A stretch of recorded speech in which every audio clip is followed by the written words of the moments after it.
ஒரு கட்டிடங்களை நீங்க கட்டிய வீட்ட இடிச்சு இடிச்சு கட்டிக்கிட்டே இருந்தீங்கன்னா, அது உங்க வீட்டில் உடல் ஆரோக்கியத்தன்மை கெடும். உடல் ஆரோக்கியம் நிரந்தர நோய்ங்கிற ஒரு ஹெவியான பயங்கரமா நோய், அதாவது புற்றுநோய் அந்த மாரி நோய்கள் உருவாகும் அப்படிங்கிறது. அதேபோல் பார்த்தீங்கன்னா, வாஸ்து குறைபாடு இருக்குது அப்படின்னா, அங்க நெறைய ஜீவராசிகள வாழ நம்ம அலோ பண்ணணும். அந்த காலத்தில் வாஸ்துக்கு முக்கியத்துவம் ஏன் கிடைக்கலன்னா, எவ்வளவு நெகட்டிவா இருந்தா அந்த கிராமத்து மக்களுக்கு ஒரு வாஸ்துமே தெரியாது.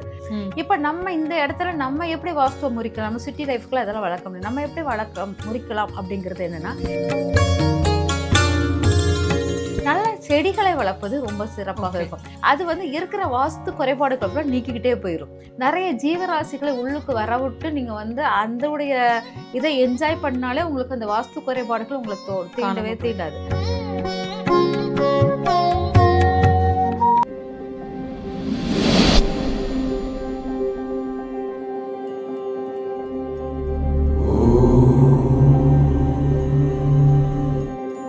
டேக் ஒன் நேயர்களுக்கு வணக்கம். இன்றைய நேர்காணலுக்காக நம்மோடு இணைந்திருக்கிறார் ஜோதிடர் ஜெயந்தி ரவி.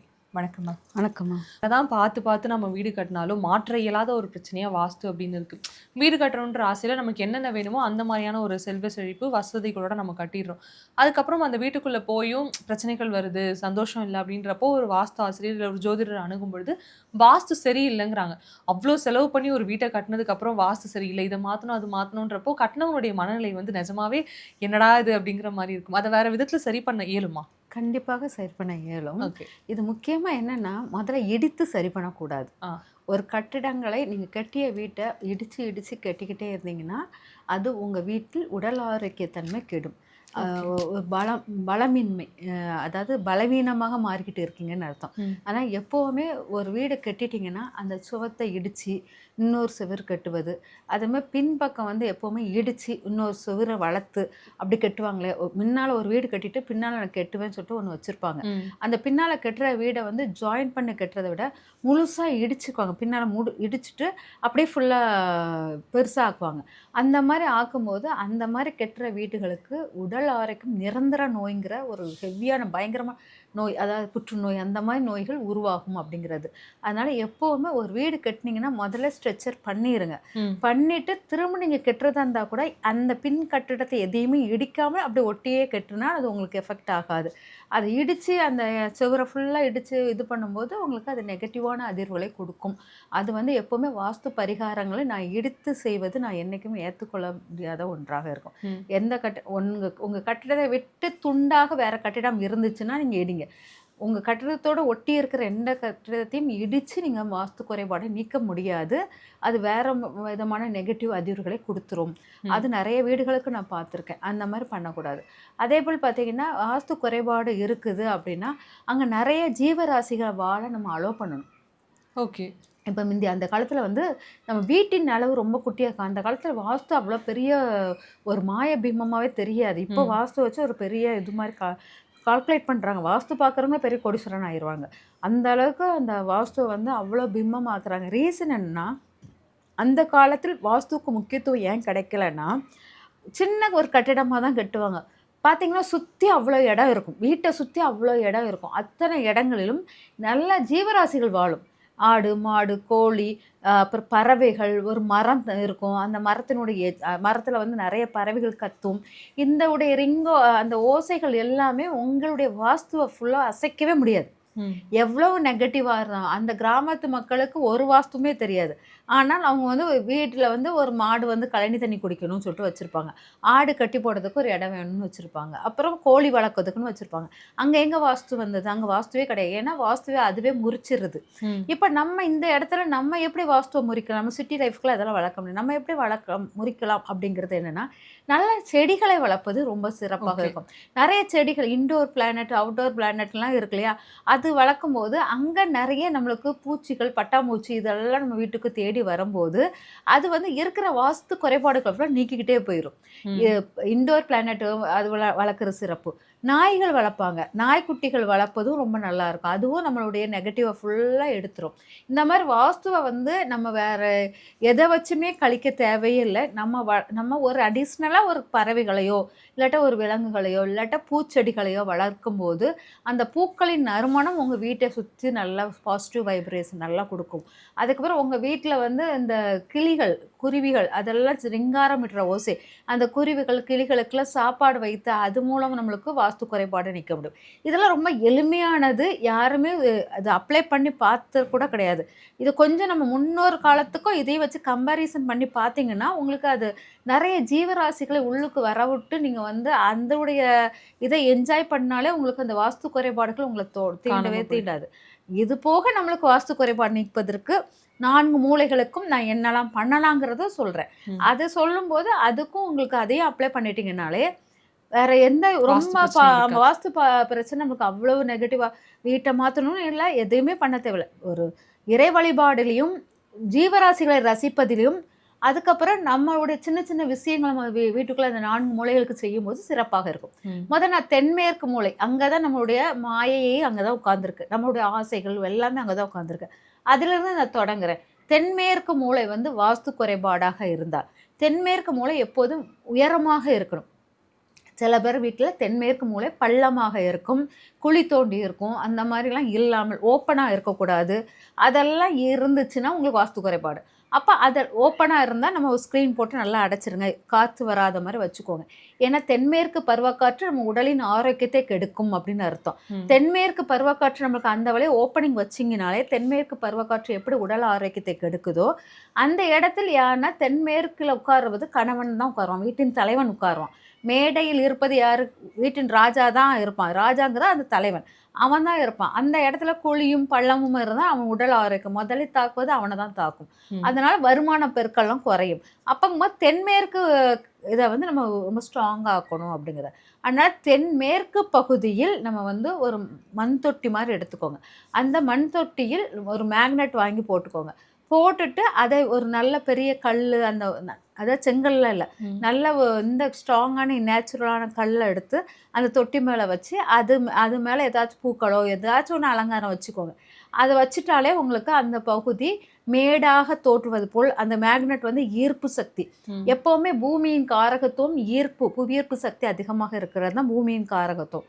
அதை வந்து நம்ம வந்து அங்க ஆக்டிவேட் பண்றோம். காந்தத்துடன், மண்ணுடன் சேர்ந்து ஒரு பாறையும் தூக்கி வச்சுட்டோம் அப்படிங்கிற மாரி ஒரு ஃபீல் குடுத்தீங்கனாலே, அந்த இடத்துடைய வாஸ்து குறைபாடுக்குள்ளது ஓரளவு நீங்கறதுக்குரியதாக இருக்கும். அதுக்கப்புறம் பார்த்தீங்கன்னா, நெக்ஸ்ட் வந்து நமக்கு தென்கிழக்கு. தென்மேற்கு எப்படி தலைவன் வாழுகிறானோ, தென்கிழக்கு தலைவி வாழ்வாள். தலைவி. அவளுடைய கிச்சனை ஆளும் தன்மை அக்னி காரகத்துவத்துக்குரியவள். அவள்தான் இந்த வீட்டின் ஆரோக்கியத்தை மேன்மைப்படுத்தக்கூடியவள். தென்கிழக்கு யாருக்கு சரியா இருக்கோ, அந்த ஆரோக்கியத்தன்மை கரெக்ட்டா இருக்கும். மருத்துவ செலவெல்லாம் அதை குறிப்பதாக இருக்கும். ம். ஆனா தென்கிழக்கு அவ ஒழுங்கா ஹேண்டில் பண்ணானா, ஒரு மனைவிங்கிறவ ஹேண்டில் பண்ணானா, அந்த இடத்தில் வாஸ்து குறைபாடுகளே இருக்காது. சில பேர் தென்கிழக்கு இருந்து டாய்லெட், பாத்ரூம் வச்சுக்குவாங்க. தண்ணி சிந்துதல் அதிகமாக இருக்கும். இந்த மாதிரிலாம் இருந்துச்சுன்னா தென்கிழக்கு ஸ்பாயில் ஆகும். நெருப்பில் தண்ணி ஊத்துனா என்ன ஆகும்? அணைஞ்சுக்கிட்டே இருக்கும். ஆனா நெருப்பு இடத்துல தண்ணிய ஊத்தி அத அணைய வச்சுக்கிட்டே இருந்தா, அங்க நெருப்பு வருமா? வராது.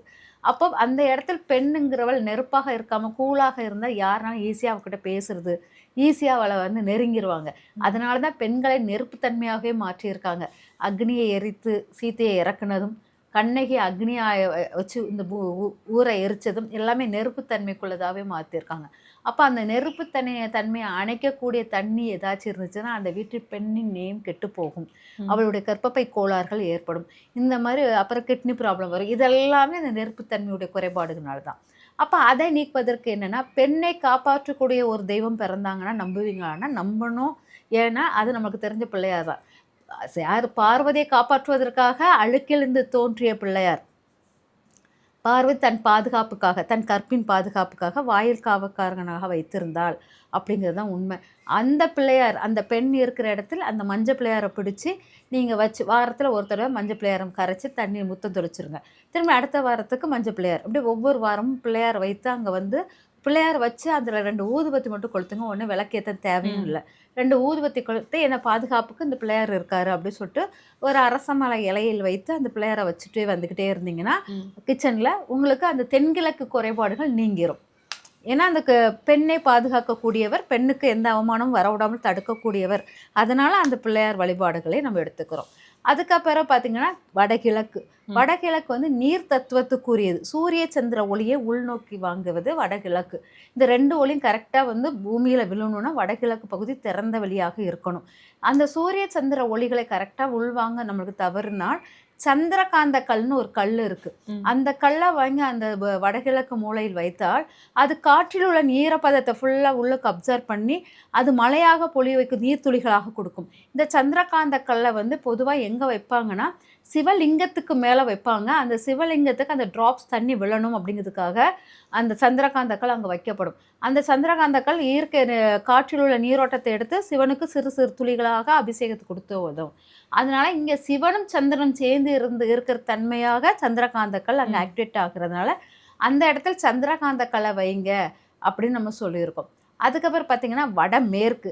வடமேற்கு வந்து வாழ்க்கையின் முன்னேற்ற பாதைக்குள்ளதாக இருக்கும், காற்று தத்துவத்துக்குரியதாக இருக்கும், நம்ம நட்சத்திர தன்மையை அங்கே எடுத்து காட்டுவதாகவும் இருக்கும்.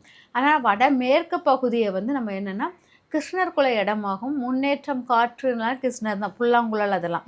அதனால் புல்லாங்குழல் ஓசை, சங்கு இதெல்லாம் காற்றில் ஒரு ஒளி அதிர்வுகளை உருவாக்கக்கூடிய அந்த இடத்தில் புல்லாங்குழல், சங்கு இதை மாதிரி வச்சு நம்ம வந்து அதை ஆக்டிவேட் இல்லை சுஸ்தி அந்த மாதிரி போட்டு அந்த சிம்பிளை போட்டு ஆக்டிவேட் பண்ணிங்கன்னா அந்த இடத்துல உள்ள குறைபாடுகள் நீக்கிக்கொடும். இந்த மாதிரி நம்ம இந்த 4 மூலைகளும் 4 பொருட்களை வைத்து இதை ஆக்டிவேட் பண்ணாலே நமக்கு இங்கே வாஸ்து குறைபாடு எங்கே வரும், எல்லாமே கிளியர் ஆயிரும். ஓகே. இப்போ வந்து வாஸ்துனால நீங்க முன்னாடி சொன்ன மாரி வந்து இதுக்காக வீடெல்லாம் மாற வேணாம் அப்படின்னு சொல்லியிருந்தீங்க. வாஸ்துக்காக மாறுறவங்க ஒரு புறம் இருந்தாலும், சும்மா நெறைய பேர் எல்லாம் வீடு மாறுவாங்க. அது வந்து அவங்களா தேர்ந்தெடுக்கிற ஒரு முடிவா?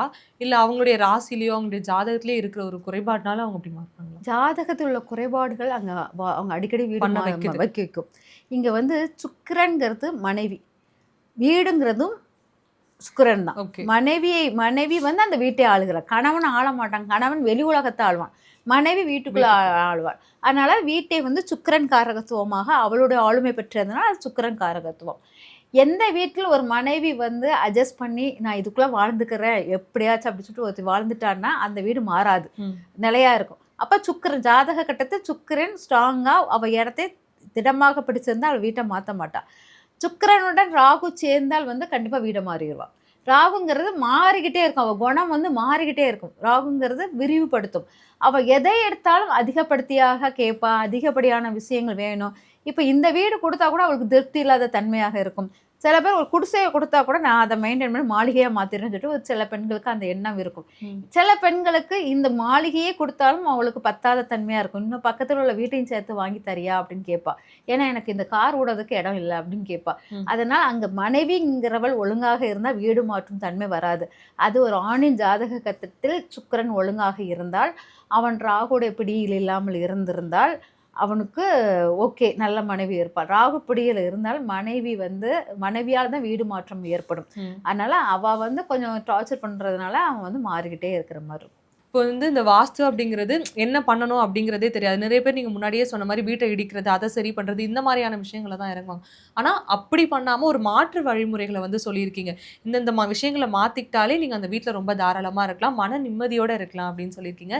இந்த மாதிரியான பல முக்கியமான கருத்துக்களை என்னோட பகிர்ந்துக்கிட்டதுக்கு ரொம்பவே நன்றி. நன்றிம்மா.